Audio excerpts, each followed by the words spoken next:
Hello, welcome to the live stream. We are streaming earlier today because I have a union meeting, which is why I'm wearing a very out of out of character t-shirt for me today because I have a union meeting that I am presenting at after this, so gotta wrap this. We have bargaining tomorrow, but I'll be wearing this with the suit.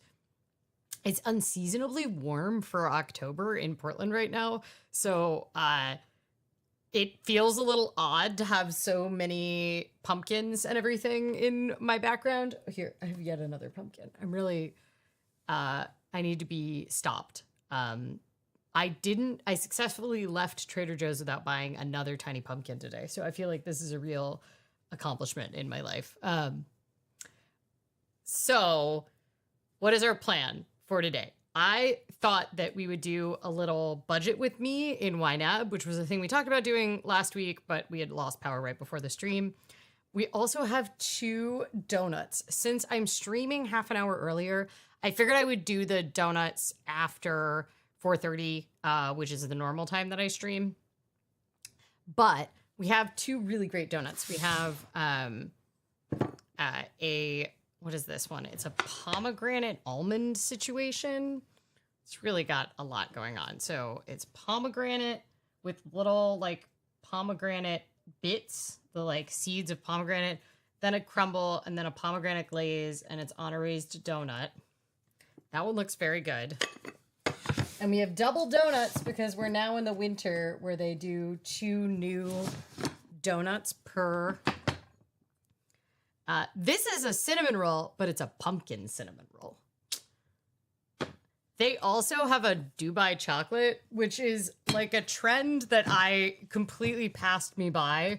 I don't really like chocolate, so it kind of makes sense that it passed me by as a trend. But they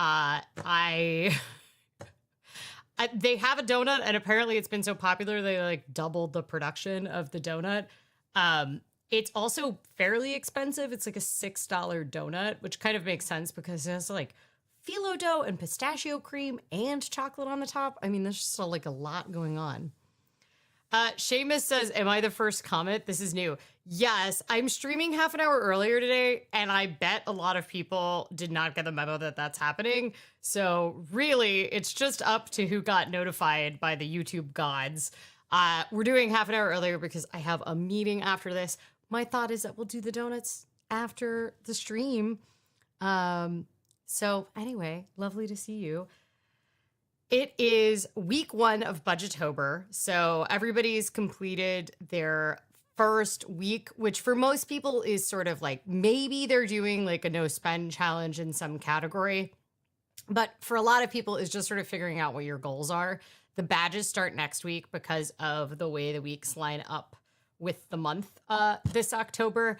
But we've already had some like pretty interesting goals. Some people are using Budgetober in really fascinating ways where they're budgeting like sleep or making sure that they actually eat snacks at an appropriate interval. So I'm kind of interested to see what various people are doing with it. Okay, is this up? It is up, but for some reason it's taking a long time for my chats to appear.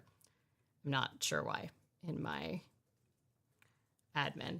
I like how you can kind of see the cat behind me and she's just doing, it's just various cat things. Kugel, are you okay? Kugel had a 2-hour-long sunbathing session today where she wedged herself between the couch and the windowsill. So she had like maximum, she was laying on the curtain, like using it essentially like a little hammock. And she was in maximum sun. And she seemed very pleased with herself. I tried to pet her and she was like hot to the touch. She was baking herself so much.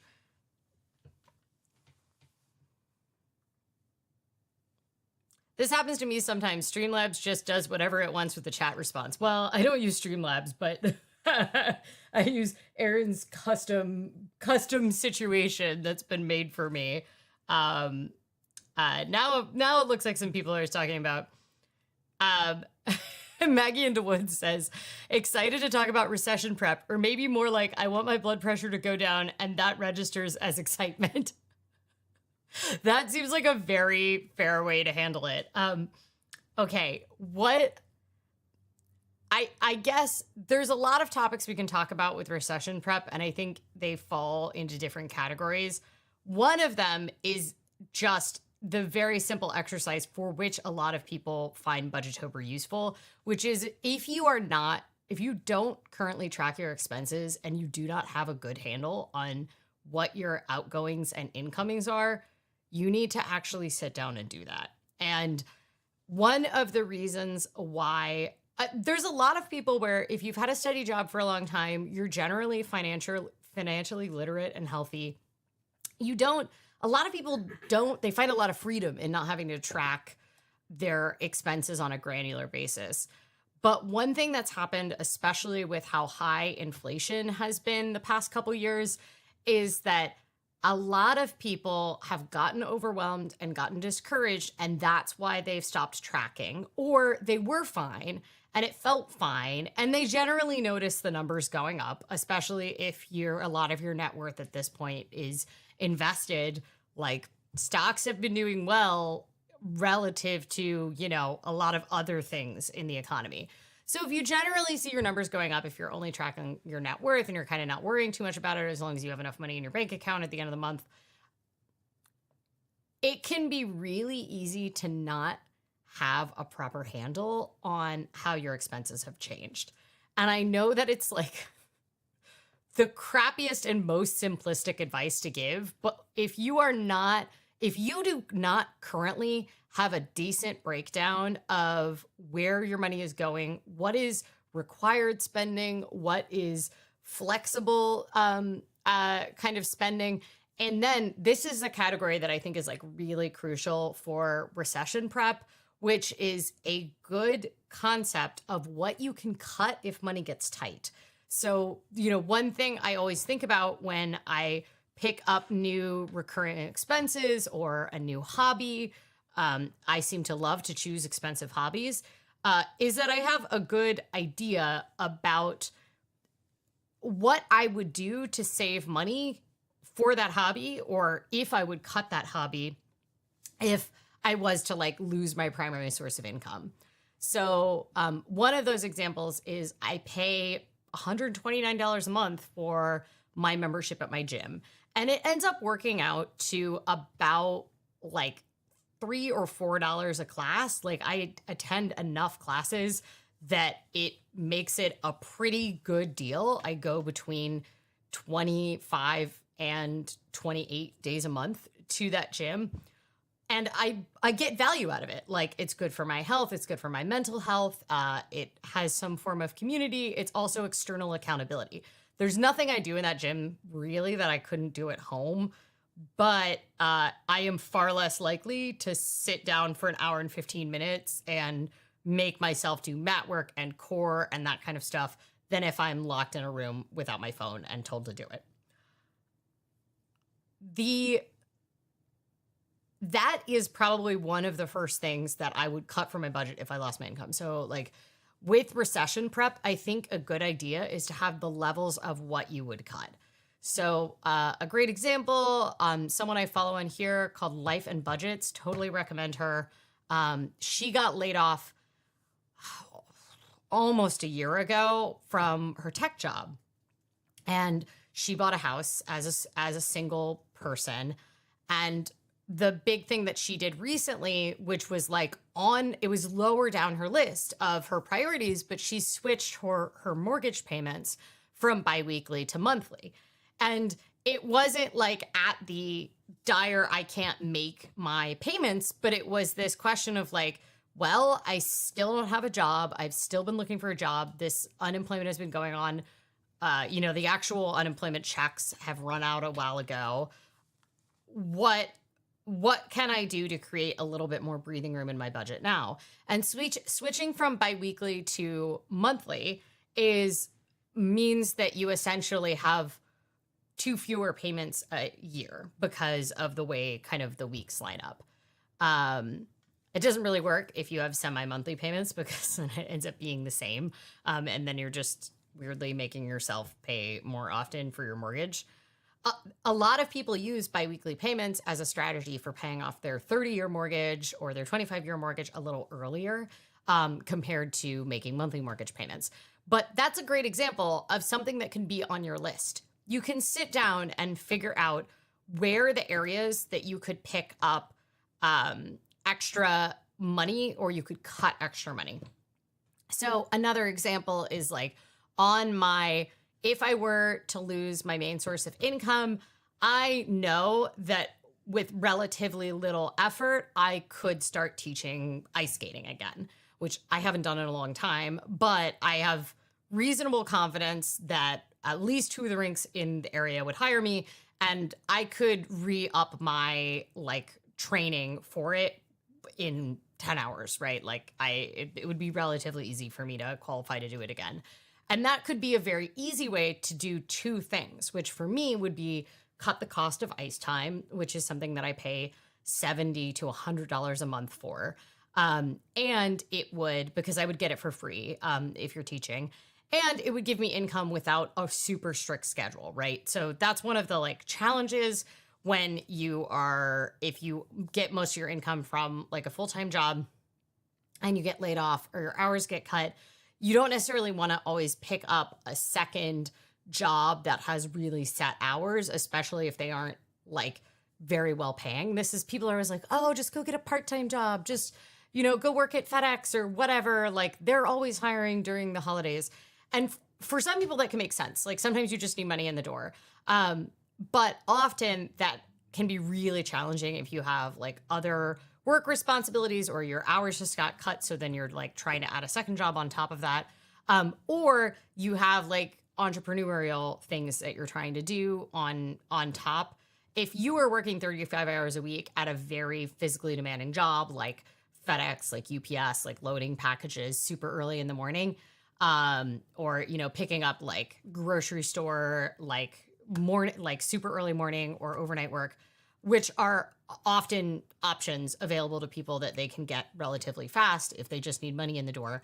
It can make it that you have very little energy for the other stuff in your life, like your parenting or your your entrepreneurial pursuits.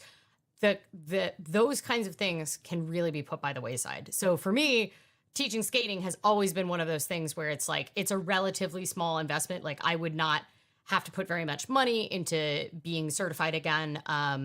And like, I already have like a bunch of the stuff that I need. Like I've passed out, I stay up to date on all my safe sport training, whatever.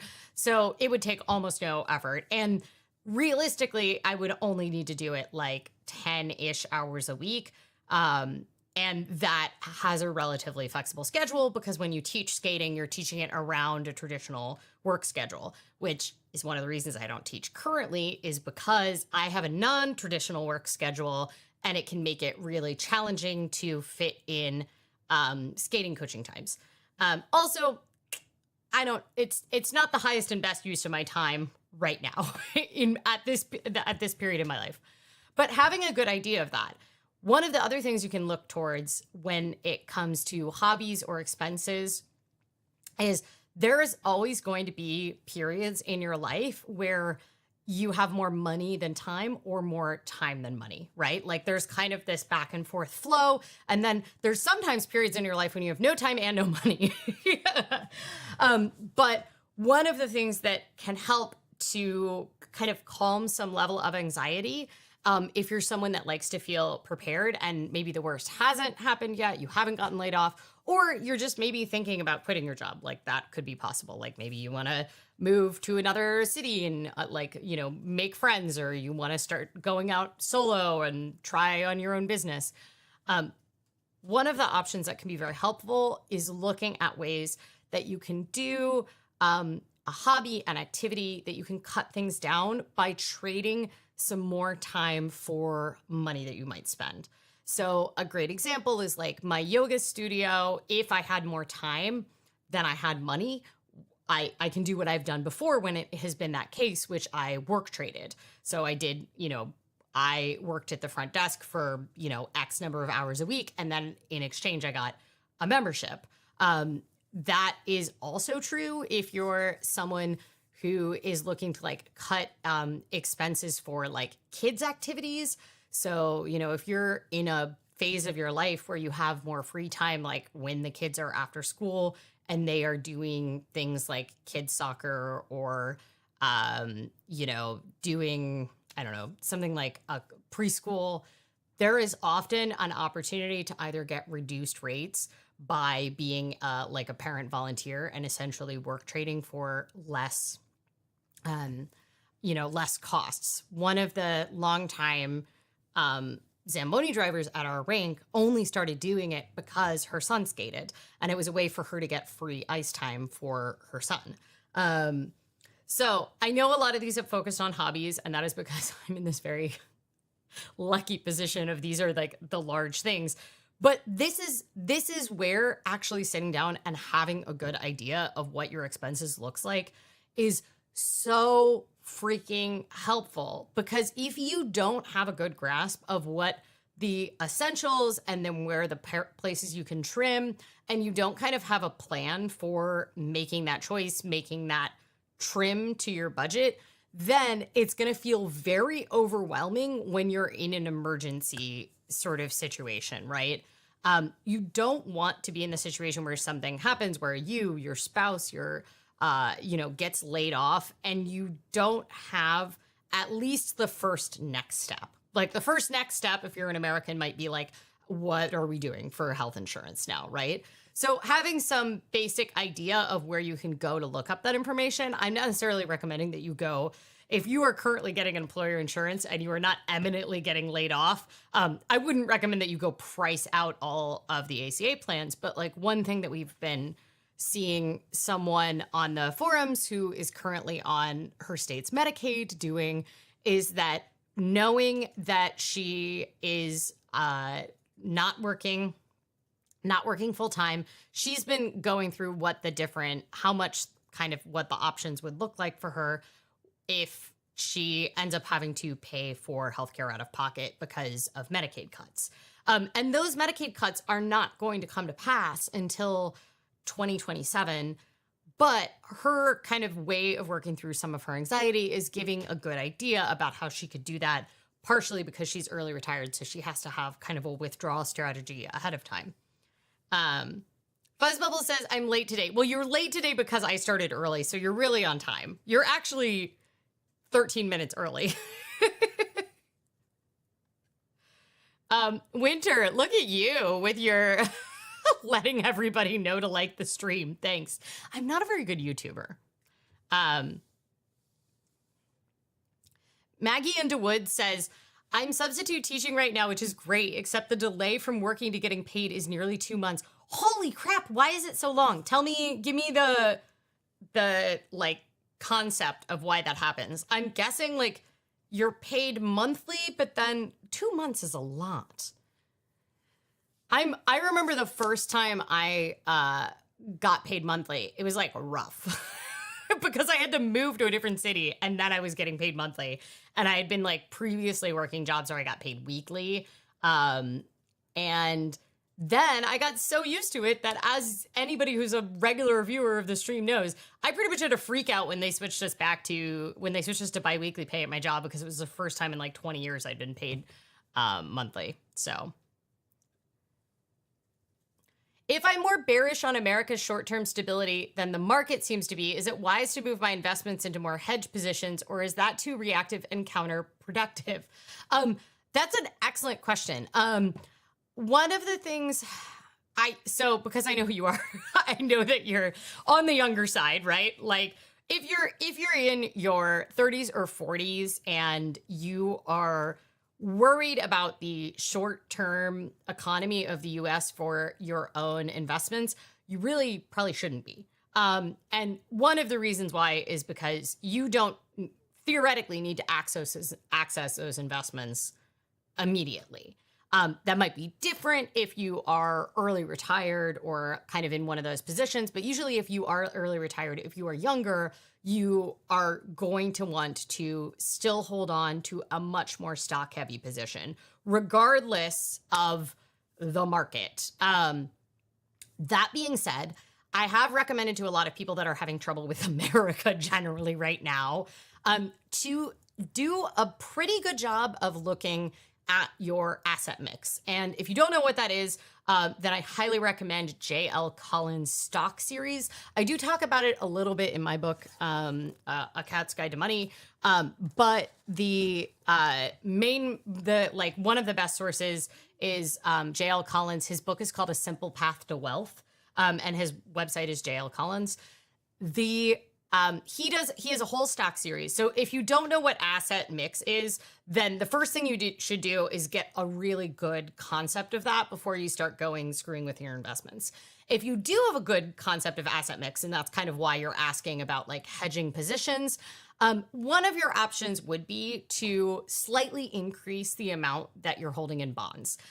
One reason that I would not necessarily recommend that if this is particularly worry about the American economy is your bond mix is always going to be very heavily invested in various types of American government debt, right? So your bond mix is, bonds are what you usually use to balance your portfolio. They provide income back to your portfolio so that, then you can then buy more stocks with it, right? Which is why you usually have more bonds as you get closer to retirement age and fewer stocks because stocks are more volatile. But one of the problems is this bond market is weird. We are seeing some warning signs of recession, which I'm not going to get too deep in because no one wants to listen to me talk about an inverted yield curve again. But one of the biggest things is that those bonds tend to be heavily US overrepresented, and they tend to be overrepresented in exactly the kinds of things that people are currently worried about the stability of if you're looking politically right now in the United States, which is like very large corporations, state and local governments, either called municipal bonds or muni bonds, which usually are a great strategy for some tax-free gains in your portfolio. But all of those things are at risk. And then the final, which is Fed bonds. And so right now, in the combination of the interest rate and inflation kind of balance in the economy, I can't necessarily say you would want to change your allocation from stock to bonds. But one thing you can do is look at the portion of your asset mix that is US versus international. And generally what I will say is that it's always good to be diversified. Something I did around the time that Trump got reelected. I don't try to do too much market timing, but I sat down and had a think with my portfolio and I went, you know what? I think I need a higher mix of international in here. And so I switched. I normally do about 15% in international of my stocks and bonds. But instead what I did is I moved some of my cash into a foreign, into euros. And that's partially because I have a European citizenship. However, it can be challenging to do that because you don't get that FDIC insurance the same way that you do in the US. I started getting very worried about during the days of Elon Musk's teenagers getting access to the FDIC. I started to get very worried about FDIC in the first way. I have to say I'm a little over that worry about the FDIC. And then I also reallocated some of my stocks and bonds from 15% to a slightly higher ratio. What that ratio makes sense for you is going to be different for everyone. I actually just got this book out of the library that I'm really enjoying. And if you are someone who likes a little bit of levity, but also likes to kind of walk through kind of that panic that you might be feeling if you do have retirement accounts or investment accounts, and you're very worried about the state of economy, it's called Index Funds, a 12-step recovery program for active investors. I totally recommend this. It's by Mark T. Hebner. It's very funny while also doing an excellent job of kind of explaining to people why they should use index funds, but helping you understand it from instead of just oh, well, don't worry your pretty little head about it, you should just do index funds, does a good job of helping you understand how they're structured and the underlying structure of mid cap, small cap, and the stock market, and give you a good idea. And I think it's very readable. I do recognize that I have a higher level of knowledge about most of these things, but I got this from the regular library, and I would say that this is not an overly technical book. It's very readable. If you kind of saw when I flipped through it, it had a bunch of art in it.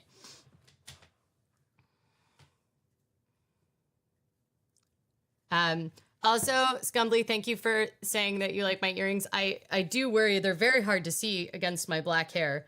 But I decided to go for, I'm slowly easing into more and more Halloween earrings as we go on. I got these on one of my Stop Requested trips. I feel like I might have gotten them in Corvallis. Maybe Corvallis?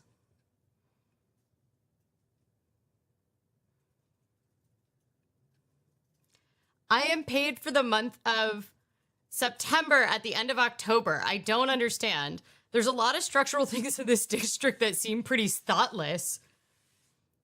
That's wild. Yeah, I agree with you, Winter. It's no wonder they had a problem recruiting substitutes. That's wild. That's a really long wait. Yeah, that's wild. That's totally wild. This is one of those things that like government sometimes can be the worst at when it comes to like those sort of things. I also had to pay for my own background check. It wasn't an issue for me, but it would definitely limit others. Yeah, I've had to pay for my own background check at about like half the jobs that have required it. And I do always find it kind of annoying. I also I had to pay for my own background check when I was in AmeriCorps, and they reimbursed it, but they didn't reimburse it for like 2 months. It wasn't like a terribly expensive background check, but you get paid, back when I was in AmeriCorps, you got paid like $800 a month. And you started working in August, and then you didn't get your first paycheck until September. You anyway, and I had to like move for it. So I used to work with hospitals, and they paid for background checks. I feel like it really kind of depends on the industry and everything. I think it kind of depends on how organized they are at doing that, or what the like technical requirements are. It is, the book is very funny. I saw it on the shelf and was like, absolutely.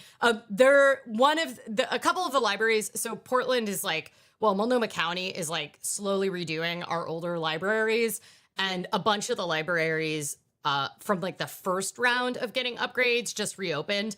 And I've been enjoying going to physical libraries again, which has been very nice. And I keep trying to, actually relates to recession prep, because right now I'm kind of in this, I'm trying to remember the things I used to fill my time with and enjoy doing before social media was extremely dominant in all of our lives. I have like taken all of the social media apps off of my phone, and for the past it's been over a month, I guess. I do still have to use social media at work, but I only use it on a desktop. And I'm not like posting right now. We're really consuming, but I have to like check in with messages. And I think I've mentioned this before, but like all the sheriff's departments, which are in charge of wildfire evacuations in Oregon, which are still going on in October, they only post stuff on like Facebook or Twitter. So, and it was a week. I had a weekend at work. I worked 2 like plus 12-hour days in a row this weekend, because I don't know if you heard, Portland is apparently on fire, but no one has spotted the fire. So it's really been a lot work-wise. Anyway, I did have to have social media for those sorts of things. But one of the benefits of taking a step back and thinking about how I used to create instead of just consume content, because I don't feel like I do very much creating outside of work. Like, part of it is that my job is making stuff and making media, so I don't want to do that when I am not at work. But all I'm doing outside of work right now is pretty much working out in very expensive ways, which is fine. And then like tidying my house, and then like volunteering twice a month. So I've been spending some time like trying to rebuild habits that aren't just doing my job and working out. and taking care of the house, which is like, that's a full life. I'm not trying to say it isn't a full life, but I'm trying to like reframe my creativity. One of the things I used to do a ton of, when I keep thinking about my life before social media, I made a hell of a lot less money than I did now. I was a lot more broke, and I didn't have social media. I mean, social media barely existed, but I was like not active on anything but YouTube in the early days of pretty much through the Great Recession. But I was making zines really regularly. I was volunteering really regularly. I was volunteering at the Independent Publishing Resource Center. I was volunteering at the library every week in like their teen lounge. I was volunteering with tax prep. I was just doing a lot of stuff. I was also making zines really regularly, making like annual reports of all of my data. And so I've been trying to like remind myself, doing a lot of like free bike rides. I've been like coming back to what were the things I enjoyed making and doing when I wasn't being influenced by the constant consumption of content. And this is going to be an unpopular recommendation, I think. But one of the things that I've been thinking of as a recession prep and also a budget reset is taking away that like constant consumption of algorithmic content. And the constant advertising that I was getting has been extremely helpful for reducing the amount of like impulse wants. I'm not a huge impulse buyer because I tend to have a long delay. I know a lot of other people that kind of struggle with that, but my kind of problem is that I think about things too long for buying. But impulse want is like at a way higher level for me because of social media. Like there's all of these things that I want now that I had no knowledge of before I was exposed to, people whose job it is to influence me into buying things. And because all of the feeds are algorithmic now, I'm constantly being sold to, even in subtle ways. Like I had done a pretty good job on my Instagram where I had like curated and I had multiple Instagrams that were just follow only. So if I wanted to like watch just planner stuff, I could go on Instagram and like only see planner accounts. But that also meant that I was making it even more effective to target me. And TikTok, there's so much crap that I like know about, have opinions on that I had never heard of before I was on TikTok because of how like feed, like they were the one that like patented the idea of like no longer is your feed curated by you. Your feed is curated by us for you. And that meant that things were getting delivered to me at this rate. And so I have found I cannot like say that I'm an evangelist for quitting social media because one, I'm still active on YouTube. I still really enjoy YouTube. And I think I mostly have a healthy relationship with it. I kind of want to take the app off my phone because I hate YouTube shorts, but I'll still end up watching them for no reason, which is like another thing of like your brain is getting hijacked.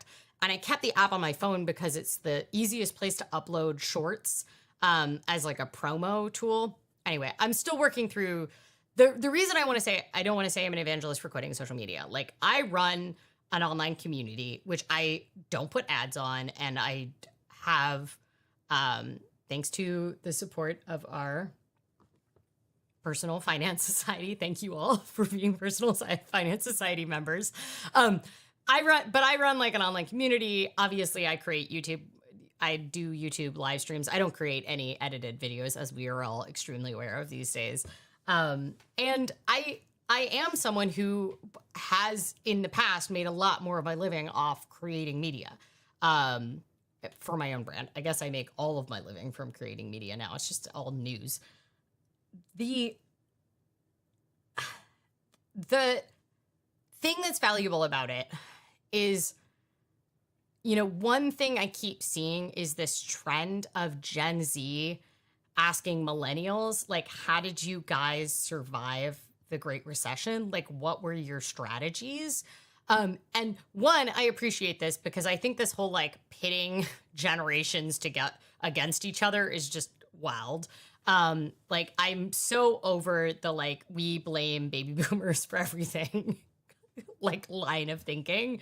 Um, I and then the Gen Z millennials like are supposed to be pitted against each other. But I do think there are generational differences. But one of the things I think is really valuable is Gen Z is recognizing that millennials went through like a really significant economic contraction and major economic shock at like the same age that Gen Z is now, and older millennials at least. And one of the things I keep thinking about is that like Gen Z, I think one of the reasons that a lot of them say they struggle with impulse spending, a lot of them say they don't have a lot of savings, is that one, the world has been crazy the whole time that they've been adults, right? Like COVID, for most of them, COVID hit like right as they were graduating high school or college.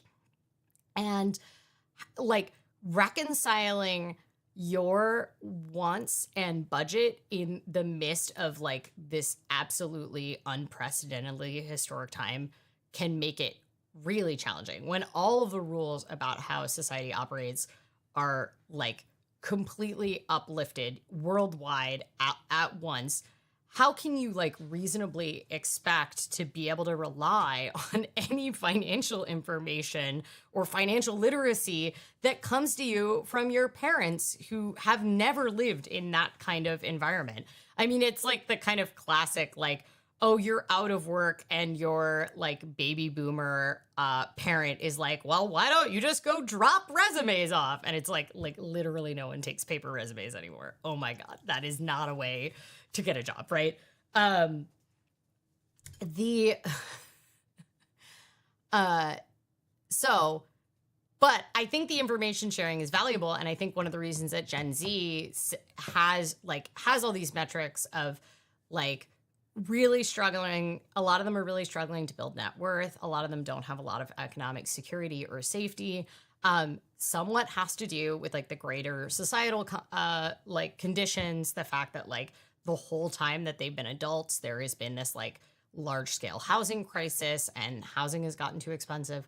But one of the other reasons is that is a very plugged in generation. They have been served algorithmic content, ads, really effective advertising from their like elementary school years. These are people that had Facebook in elementary school. And that means that they are in this situation where they don't have like a great ability to separate their own, which I think is true of a lot of us now. This is not a Gen Z specific thing, but they haven't had a lot of time to build up that muscle of kind of being like, do I really want this? And for a lot of us, because our consumption is so high these days, a lot of us have really struggled to kind of wind that muscle down. Or I guess build the muscle back up. I don't know. I didn't think through I was making up that analogy on the fly and it really shows. My point is that a lot of us are having a lot of trouble separating what we actually want and what our actual necessities are away from what the internet is telling us. Right? And because we're getting constantly served these things. And like one area that I've really seen this in my life is like stationery, right? So I have always been someone who likes stationery, like back to school shopping. Absolutely, Office Depot was like the coolest place to go for me. However, I did not like escalate the way, and I made zines for years and years and years, but I did not escalate the way that I thought about planners until I had access to what started to be influencers and what started to be like online communities where I started learning more about like how I could get import planners from Japan and how I could buy the stickers and I could see how other people laid out their planners. And so much of that is like amazing. I think the planner community online is so cool. But at the same time, I have become completely normalized to the idea of buying a $55 planner in a way that like I did not before. So yeah. Winter says, I've been working to subscribe from all those shop emails to avoid FOMO and impulse stuff. Yeah, the thing that was that has been really helpful to me, I did no buys in two categories last year. I did 6 month no buys in clothing and stationery. And that was very, very helpful because at the very beginning of it, I unsubscribed from, I already have like pretty intense rules about how I acquire clothing, but I do put like a fair amount of money into it. It ends up being like about 2% of my annual income ends up going to clothing. And I try to get like used, but then when I don't get used, it has to be like ethically made and it needs to come from very specific like indie brands. So I could spend a lot of money on clothes. And the most useful thing I did was that I left groups. I'm not like a heavy Facebook user, but I am on it for work. And I cannot get rid of my account for a bunch of reasons. And I don't like have it on I haven't had it on my phone a bazillion years. I don't have, so I'm only looking at online, but I was in a lot of the like buy, sell, trade groups for specific brands. And so then you'd see their releases, you'd see the deals, you'd start to like think about things. You'd see someone listing something that you wanted to buy years ago used and you'd be like, oh, I have to get this. But like realistically, I do not need, I certainly don't need more fun clothes. When I do need to buy clothes, it's because like all of my tights have holes in them and I won't go spend $8 on a pair of tights, but I'm perfectly willing to spend $55 on a really nice secondhand merino sweater, right? Which is like, I need more merino sweaters. Not at all. So unsubscribing really helped. The other thing that was like a whole nother level up for me was that in many ways, creating the separate planner Instagram so that I could only watch like planner content in one feed was like a coping mechanism for how depressing the news was. And as someone who has like a somewhat of a public persona, I wanted to be able to interact with planner content in a way that was like not linked to my main account that I like use for work. And because like, I don't know, y'all know I'm like a planner nerd, but like, you all don't need to see me like froth over washi tape on my like work account. So I did that. But then the problem was that if I was checking it regularly, I would like be kept up to date about like sales and stuff like that. And the optimizer in me, once I had decided that I was going to participate in like a planner store's, a sticker shop's sale, I then would be like, oh, well, I need to like make sure I get all of the things in this order. And I felt like that was just kind of leading to some level of overconsumption that I wasn't loving for myself. So yeah, Facebook and elementary school, a lot of like the younger Gen Z, Facebook has been around as long as they have been alive. So what is the youngest Gen Z? Yeah, the youngest Gen Z was born around 2012 or 2013. Maybe 2010. In which case Facebook was still fully around. So, and I will also say that Facebook at that time was still a place to connect with your friends, theoretically. That is not in any way what Facebook's goal is anymore. And because of that, I think there's this like the youngest of the Gen Z kind of group, they had parents that like shared a lot about them on Facebook because it was like meant for this like friend group. But now I think there's a lot more awareness of the fact that like your babies and your kids, you're developing a digital footprint from them from the day they were born, and they should have the right to be able to choose what goes in that digital footprint, right?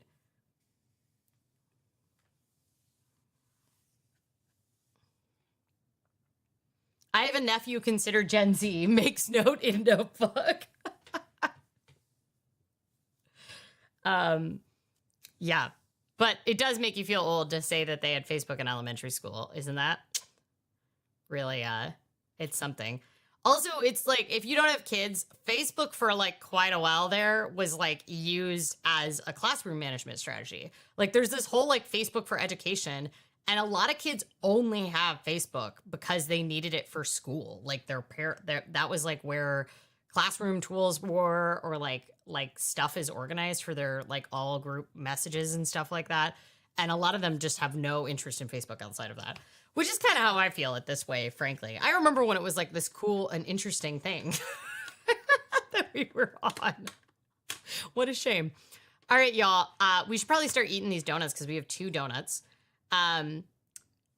What other recession prep strategies do you want to talk about? Do you want to talk about reducing your essential expenses? Because we spent a lot of time talking about like looking holistically at your budget and figuring out where you could trim if things happen, and like what your plans are, both like income and outgoing. I think the secondary thing to kind of think about is your like essential expenses and where those can be trimmed. And this is, once again, I hate to say it, but like if you do not have awareness of your budget, it makes this all a lot harder. There is if you go to ohmydollar.com/kitten budget, you'll be able to find a downloadable PDF that's like an easy start budget and way to track. If that's not your vibe, Ramit Sethi, his YouTube channel and his website, which is I Will Teach You to Be Rich. Although I think he also has money for couples now. He has an online template that you can use that is a very different style of budget than the style that I use, but I think it can be valuable for people that really respond quite negatively to the concept of like tracking their expenses in a granular way.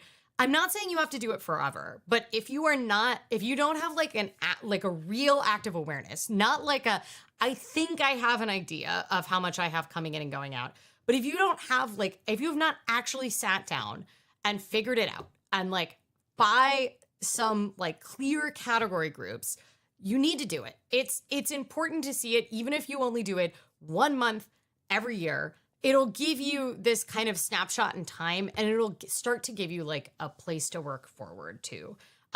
Obviously, like for me, I need to pretty much track it all of the time. But even like as I've gotten more financially stable and have more cushion, I track it at less of a frequency, right? So it used to be that my like YNAB was reconciled every single day. And now it's like YNAB gets reconciled every week, maybe even 2 weeks sometimes.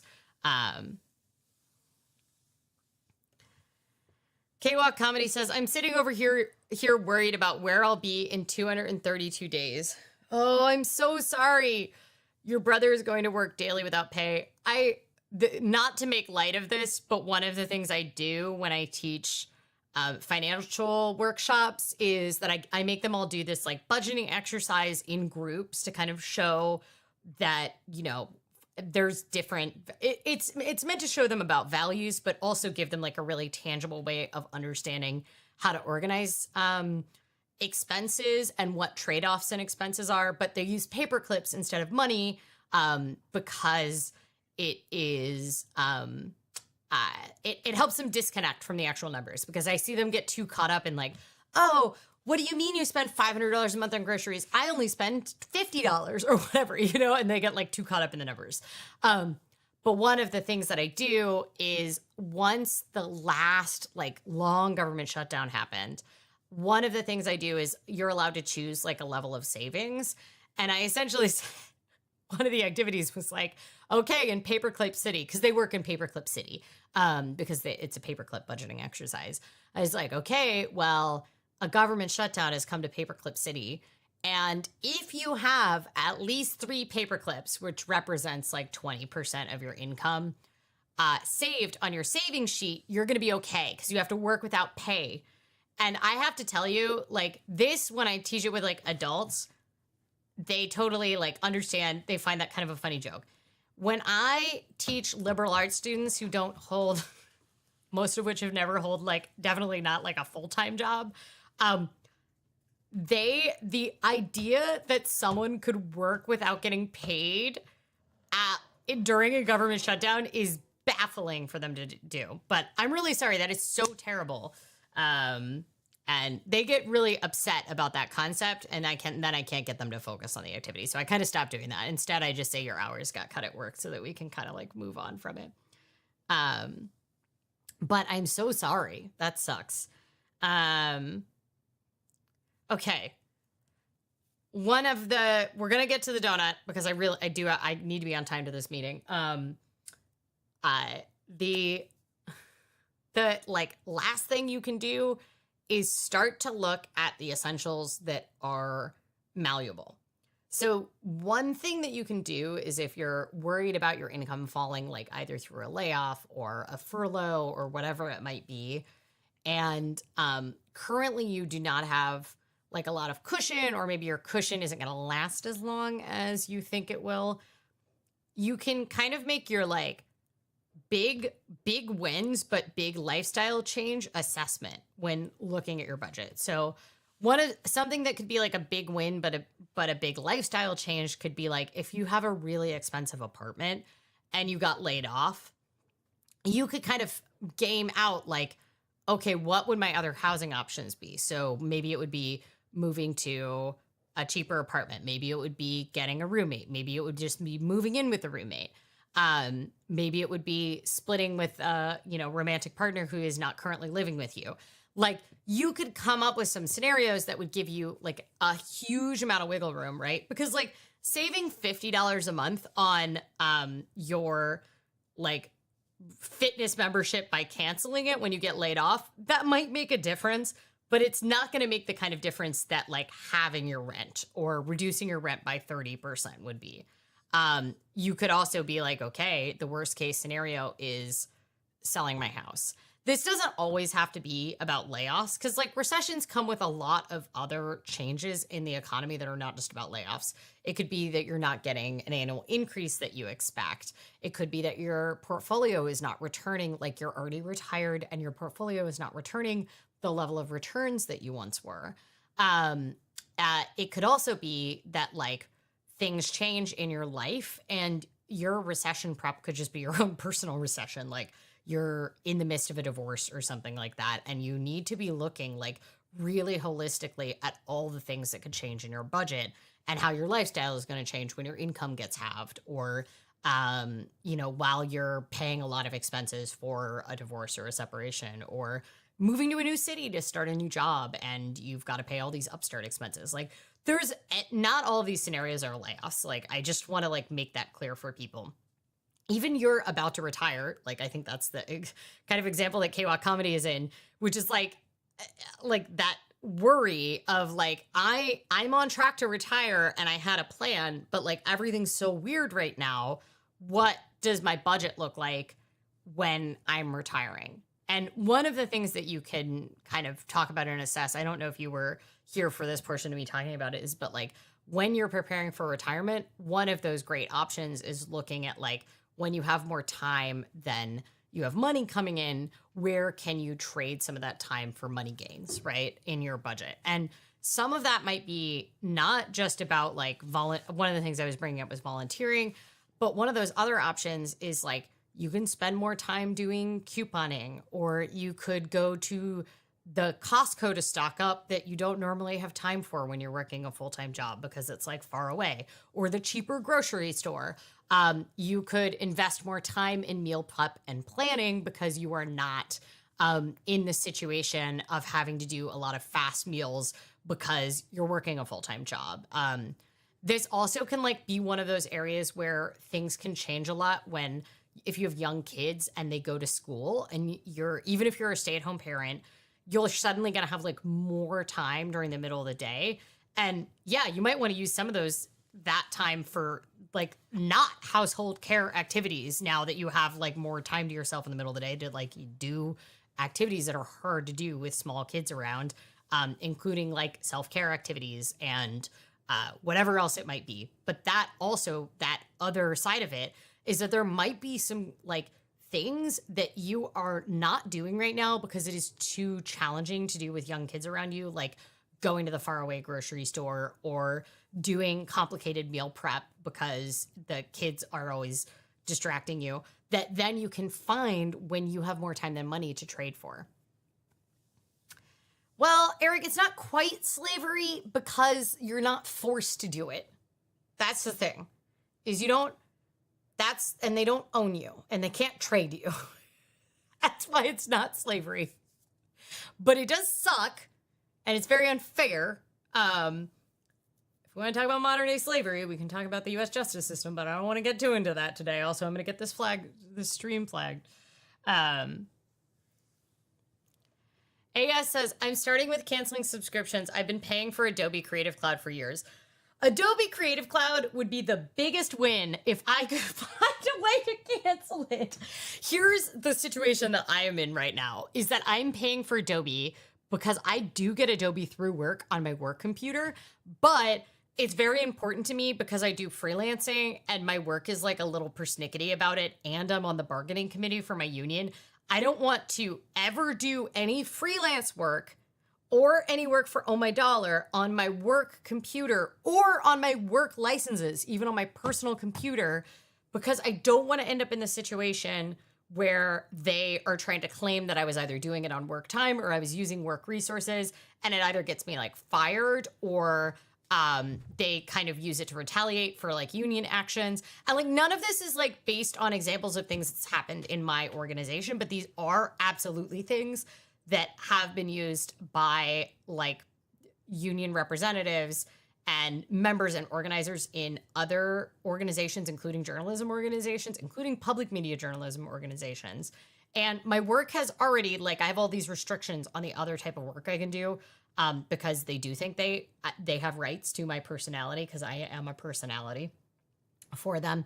So I have thought about it so much because I would gain so much money, and I don't use it that actively, but I use it a couple times a month outside of work. And so I don't know. I've really struggled with this, but I think I'm paying for it out of the insurance, like assurance that I make more money off of this stuff that I make paying for the account than I do pay for the account. Like, I'm not losing money overall on it, but man, it's very frustrating. But I get you. And I think that that's a really good place to start. Another option too is if you want to keep it, but you only need like one piece of software, you can ramp it down with Adobe. So like if you only need Photoshop, that's like one of the best deals because they have a way cheaper Photoshop only option.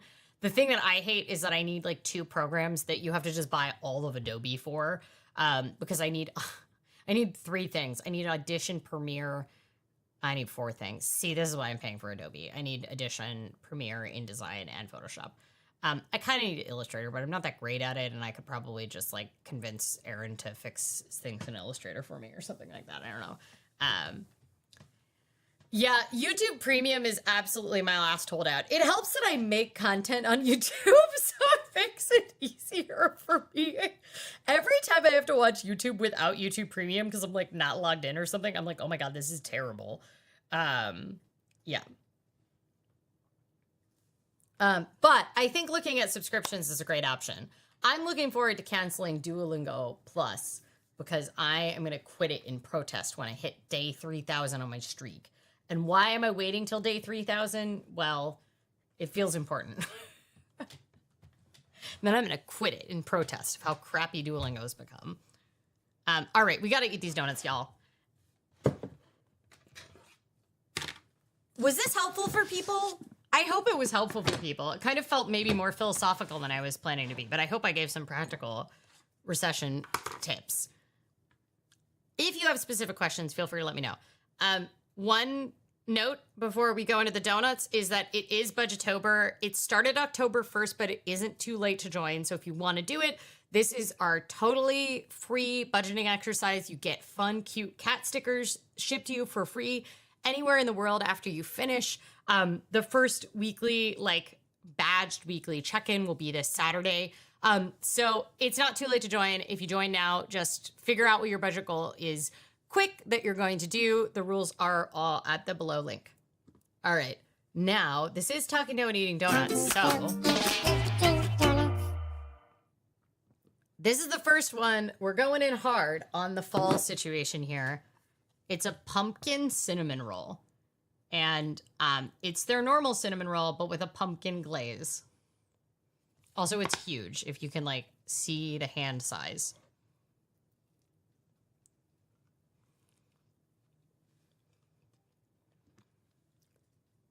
It's so big and it's so sticky. I don't want to pick it up because my hands are going to be covered. Maggie in the Woods said, it helped confirm that I am, in fact, pretty prep, but also I want to prep more somehow. This is the other thing you should be doing. Probably getting some therapy. This is a problem, though, with anxiety. It's often the people that are most anxious about not being prepared that are the most prepared because they tend towards that very type A anxiety. As a content creator, is Adobe tax deductible for you? Yeah, absolutely. It's all under my business. That's why it doesn't appear on my personal budget. I pay for a lot of subscriptions in my business, and I pay for like one in my personal life. I pay for, Aaron is taking a very large, it's very, hey. Oh my God, it's so sticky. It is very sticky. Hey, Maggie Underwood says, who, me? Yes, I am calling you out. These are all the subscriptions I pay for in my business. I pay for a registered business agent so that my personal address is not on the internet for my business registration. I pay annually for my business registration. I pay for shipping and postage, which is included in cost of goods sold. I pay for Shopify, which is my web store, and also like how I do all my printing of my postage. I pay for ConvertKit, which is called Kit now, but that's my mailing software, which is very expensive, and I do not use it enough relative to how much I pay for it. It is integrated with my website where I pay for hosting, which is a huge chunk of change because the forums take up a lot of hosting. I pay for photo storage for the web. I pay for Mailgun, which is the automated emails that you get from the forum. So like if you sign up to get emails about a thread or something, I pay for Adobe. I pay for Canva. I pay for there's one other thing that I pay for that's a subscription, The Economist, which is a periodical, but I use it for research a lot and I value their journalism. So, but it is deductible for me. So yeah, I pay for a lot of stuff. I feel like there's one more that bills annually that I'm not thinking of. I have them all in my YNAB,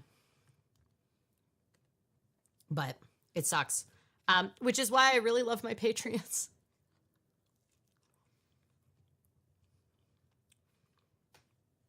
Oh, I pay for YouTube Premium.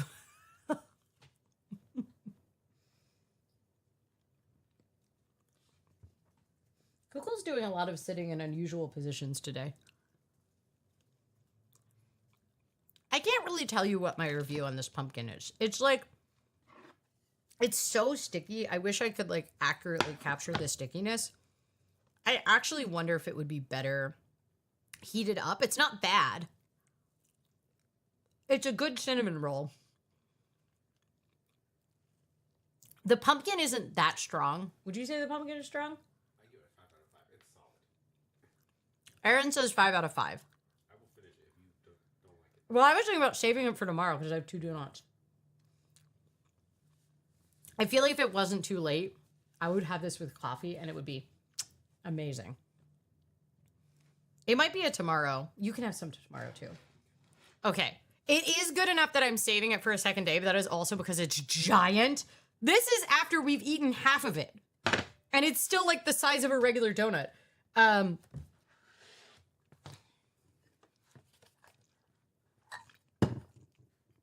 my God, AS, I refuse to pay for Excel, so I can't save any Excel documents on my personal account because I absolutely refuse to pay for it.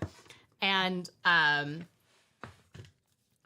but I do use Excel to make my monthly reports, but then I just need to screenshot them from Excel. So it's okay that I can't save it, which is slightly insane. I'm giving it a 4 out of 5. That's my rating. 4 out of 5. I don't think it's a 5 out of 5. I don't know what they could improve in, so I'm not giving them like very accurate information. By the way, today I was talking to one of the employees, and there is a possibility that the donut shop I get these donuts with might release one of these with me. There's a possibility. We're talking about it. Doing that as like a merch for them. Because I think it would be so great for them because they do all these seasonal flavors and everything. And they do have some non-food merch, so. I need a donut subscription service. Well, you said the cats will have to help eat it. That's why we have these bell jars for them. Okay, there we go. That's that donut log. And you can see with the other one, which is the pomegranate almond. I can't believe I'm eating 2 donuts back to back. Usually we kind of space them out a little bit, but I do need to leave soon. Pomegranate almond. It's got real pomegranate arils, which is, I guess, what they are. And then it's a real pomegranate glaze. And then it's almond shortbread crumbles on the top with real almond in it. And it's a regular raised donut. Buzzbubble says, that's a great idea to pair up for the notebook. Well, and the company that makes these notebooks is local as well. So I feel like we can do this. Because I have like really specific design feedback that I think would make sense for this notebook. I think I could like drastically improve the layout of this notebook now that I've gone through 4 of them or 5 of them, whatever it is. So I have a lot of feedback. And I know how to get a hold of the guy. So, all right, we'll do another donut intro. Here's the pomegranate. Let's go. Aaron, if you ever want to fix that on animation, it should not cut back to the main camera. It should cut to the overhead camera after the donut log. It's raised on the back. I'm not going to be able to finish this. This is so sweet. I can tell already. I haven't even taken a bite. It smells a little pomegranate-y. While I'm eating this, work on telling me what you're looking forward to this week.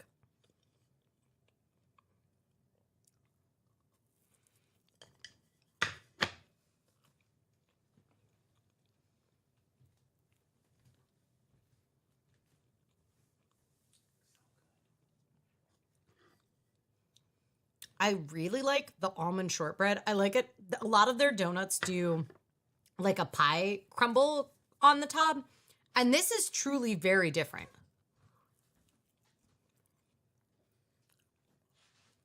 It's just a regular raised in the middle. I want to get some of the pomegranate arils. That's what they're called, I guess. I always called them seeds.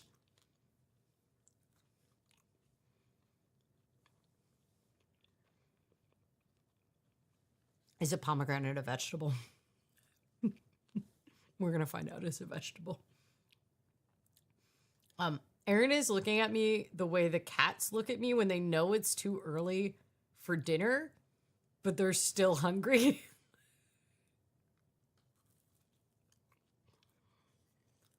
There you go. You can have some.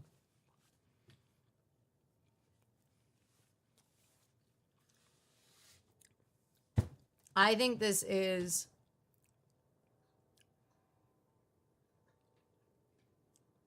pretty good. I think I'm also going to give it a 4 out of 5.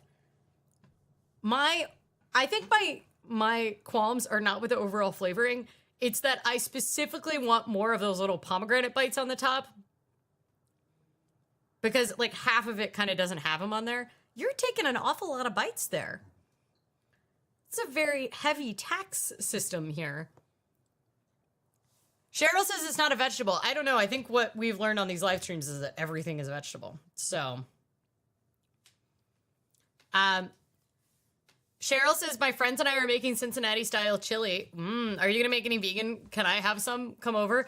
By the way, I think we have at least 5 different people in the Portland bike community that make Cincinnati style chili that lived in Cincinnati at one point in time. And I think we should have a vegan or vegetarian Cincinnati chili off. I think we should arrange this. We could do it as a Pedalpalooza ride next year. We all bring it and like judge it.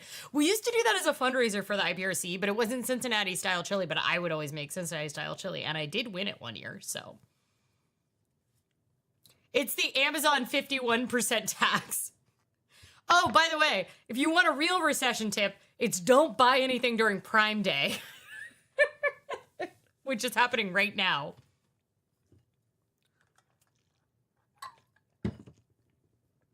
AS is looking forward to introducing my new kitten to my older cats.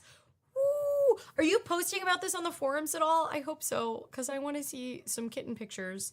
That sounds very exciting. Aaron also gives us a 4 out of 5. Could use more pomegranate flavor. So I think that's what we're going to do. Oh, my number button isn't working.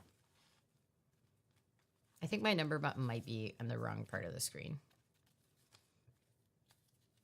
Is Aaron listening? My number button isn't showing up on the screen. I give it a 4 out of 5. Aaron gives it a 4 out of 5. So I think we've reached consensus.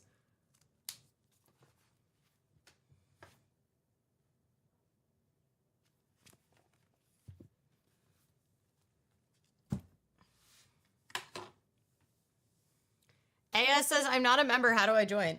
Just go to forum.omydollar.com. Totally free. A lot of people keep journals. There's also just a share your pets thread if you don't want to keep your own journal. And the journal can be anything you want. Like, a lot of people keep track of financial stuff on there because you can be totally anonymous. So that's like nice. A lot of people don't get the opportunity to talk about finances in their daily life. So it's nice to have like internet people that can weigh in on financial stuff. But most people just talk about plants and cats, as it says in the little banner at the bottom. But it's totally free. Forum.omydollar.com. And we really love your cat photos. So if you're there, a lot of people are in the journal section, which is hidden unless you're logged in. So you can create an account. You can link your accounts from like most things if you want to, or you can create a totally new account. I agree, Cheryl. If K-Walk comedy, sometimes K-Walk is watching us on a TV and can't comment easily, so that might be why she hasn't chimed in. But I hope you're looking forward to something. I hope everyone is looking forward to something. What am I looking forward to this week? Well, I have to tell you, we got electricity last week, which you all find out. That means we have a hot tub now, and it's a hot tub on the roof. And it's really great. We are not in any way, as you can tell, I am not moved in. We are not moved into the house. One of my friends was like, oh, are you finally in then? And I was like, nah. Non-attachment is the way of the Buddha.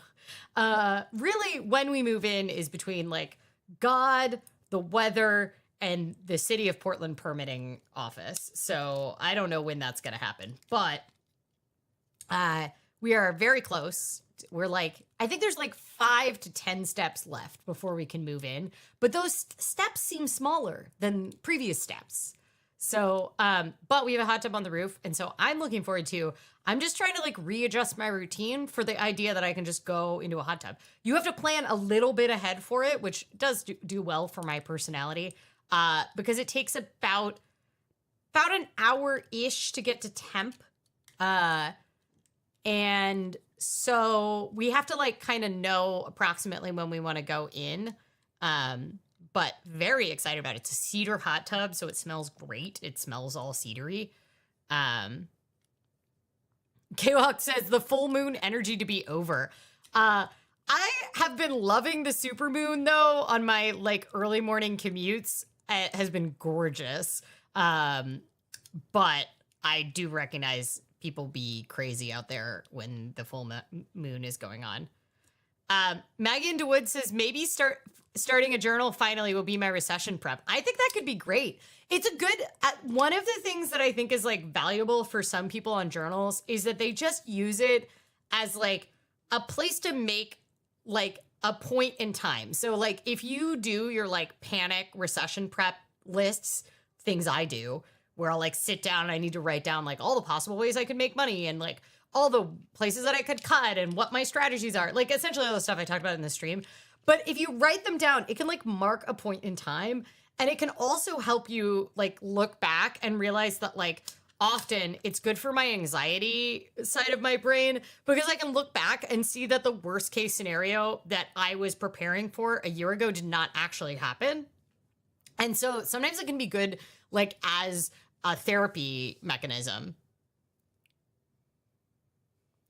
Fuzzbubble says, looking forward to trying my new sneakers out for less painful walking. Turns out my ankle surgeon fucked up. No, I'm so sorry. That's such a bummer. K-Walk says, I do watch on TV, cooking and have to comment on iPad. Well, thank you for going to the extra effort to comment. It's always a delight to have you comment, but I love knowing I'm in your kitchen while you're cooking. Let the non-moving flow over you like the wind. Yeah, that's roughly what I'm doing. We are like a year and a half past when I last thought we would possibly move in, so I've really adopted a fairly chill attitude towards it. But then the problem is every time it looks like it's maybe getting closer, then I start to get a little lazier about projects in this house because I feel like, why should I organize the Tupperware drawer if we're just going to be moving the Tupperware drawer and have to reorganize it in there in like a month? Then I'll be like, Like right now we have quite a few because essentially like all of our bikes are parked downstairs and then we have to bring all the bags upstairs. There's like a constant rotation of things that need to go up or down in the house. And we've had a little forest grove of arriving boxes with new house stuff, and then my bags waiting to go back down to my bike for the past week. So, aren't we all cooking while watching? I'm making banana bread. Oh, you guys are gonna make me hungry. Well, good thing that I have to go to a meeting, like pretty much right now. I guess what I'm looking forward to, other than the hot tub, is this union meeting and bargaining. I am not looking forward to the news cycle. It's been very punishing the past 2 weekends, and I would like some relief. But I don't think that's going to happen anytime soon. Christine Nome is visiting Portland today, so I'm sure tomorrow at work is going to be lovely. But I hope that you heal well, Fuzz Bubbles. I'm sorry that your ankle surgeon screwed up. That's such a bummer. And I hope everybody feels better